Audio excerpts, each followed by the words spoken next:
The Christ letters, narration and text. Letter 1.10, the earthly condition.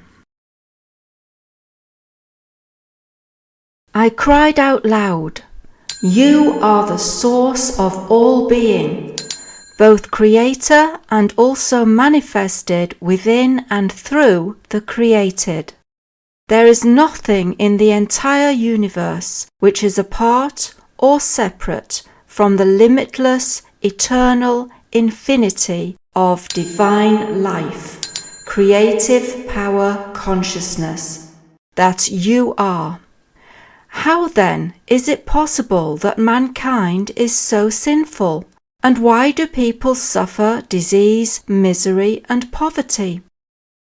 Tell me, O loving Father, creative power, because I have been heavily burdened with the pain of their miserable lives." Then I was shown the reality of the earthly condition of all living things. I felt immense excitement because at last I would be able to understand how it was that such a loving, divine, creative power could allow its creation to endure such misery. I was shown that every living thing in creation should be radiantly healthy, cared for, nourished, protected, healed, maintained in peace and plenty, prospered within an orderly society of beings, extending only love to each other.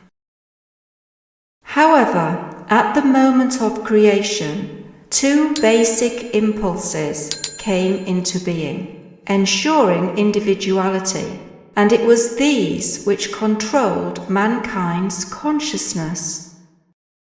These impulses were explained to me in detail, but this knowledge is reserved for a future letter when you will be better able to understand it.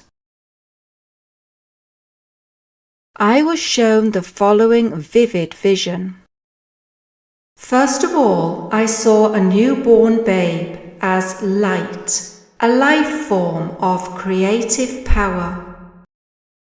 As the baby grew into childhood, then manhood, I saw the pure light of the creative power gradually dimmed and then obscured altogether in him by a dense wrapping of chains and thongs. I questioned the meaning of the vision, and there came to my mind a clear understanding, which may be expressed in the following words. From birth to death, people believe and insist that their five senses of sight, hearing, touch, smell, and taste correctly predicate the reality of themselves and the universe around them. Therefore, because they draw their mind power direct from divine creative power, it is done to them according to their beliefs.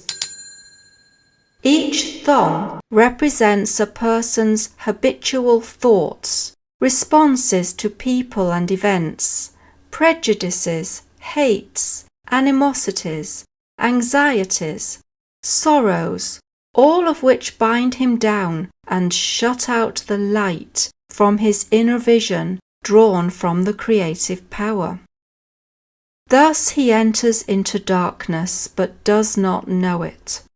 He believes he is growing up and becoming mature in the ways of the world, which will enable him to forge ahead and make good, become successful, the aim of most people on earth.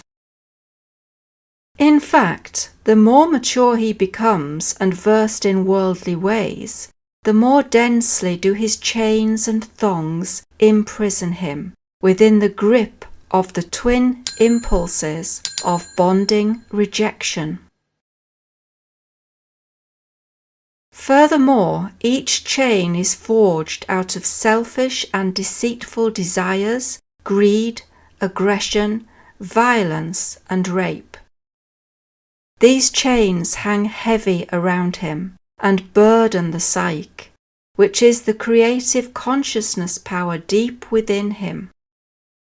Chain and thong will bind him tighter with every passing year until he realizes what he is doing to himself and sincerely repents each thong and chain and makes due restitution to others whom he has harmed.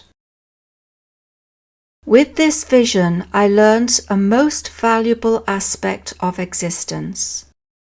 Man himself is born with all the potential to make a beautiful life for himself, but he himself, by indulging his selfish desires and hatreds, creates a prison of misery for himself, from which there was no escape until such times as he realizes the truth of existence.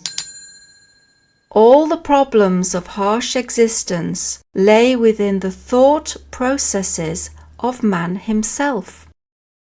Only people's consciousness forms, their thoughts, words, feelings, actions, created a dense barrier between their consciousness and the universal creative consciousness interpenetrating the universe in every leaf, tree, insect, bird, animal, and human being.